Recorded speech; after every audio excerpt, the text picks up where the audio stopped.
Gilberto, Oi. estrutura de pensamento. O que é estrutura de pensamento?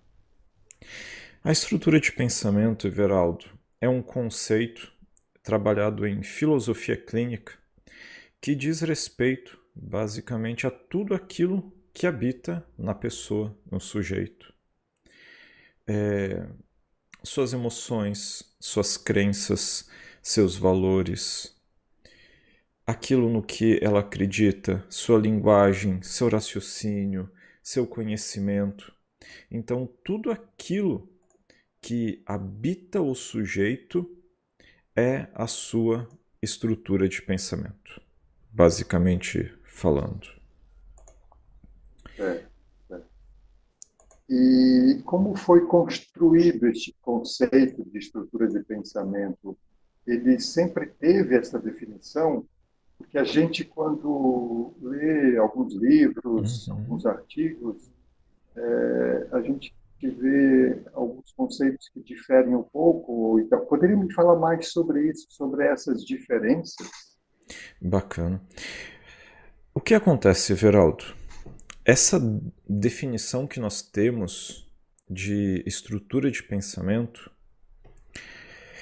ela passou a ser mais utilizada a partir do ano de 2010, ok? É, Quando o professor Lúcio Pachter, o sistematizador da filosofia clínica, ele abriu suas últimas pesquisas, últimas etapas de produção da própria filosofia clínica, e ele começou a tratar de algo chamado matemática simbólica. A primeira definição que nós tínhamos de estrutura de pensamento, normalmente a gente encontra nos vídeos, nos livros, nos artigos anteriores, era aquela definição de que a IP é o modo como o sujeito se estruturou ao longo da vida. Então, essa é a definição que normalmente a gente vai encontrar. Depois, em 2010, passa a se adotar então, de forma geral, a definição de que EP é tudo aquilo que habita o sujeito. Na verdade, as duas definições elas estão corretas e elas são a mesma definição. Só o que muda é o modo de colocar, ok?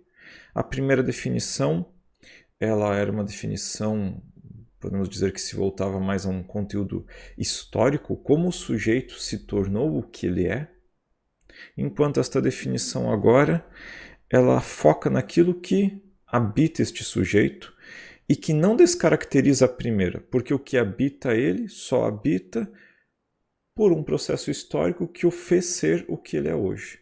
Então, as duas definições, na verdade, são a mesma definição, apenas com alterações no modo de colocar as coisas. Isto permitiu que nós tivéssemos uma compreensão mais apurada de o que é a estrutura de pensamento e de certos movimentos que são avançados, a gente não vai entrar neles aqui, mas certos movimentos da estrutura de pensamento que só são possíveis de compreender com essa nova definição. Então, basicamente foi isso.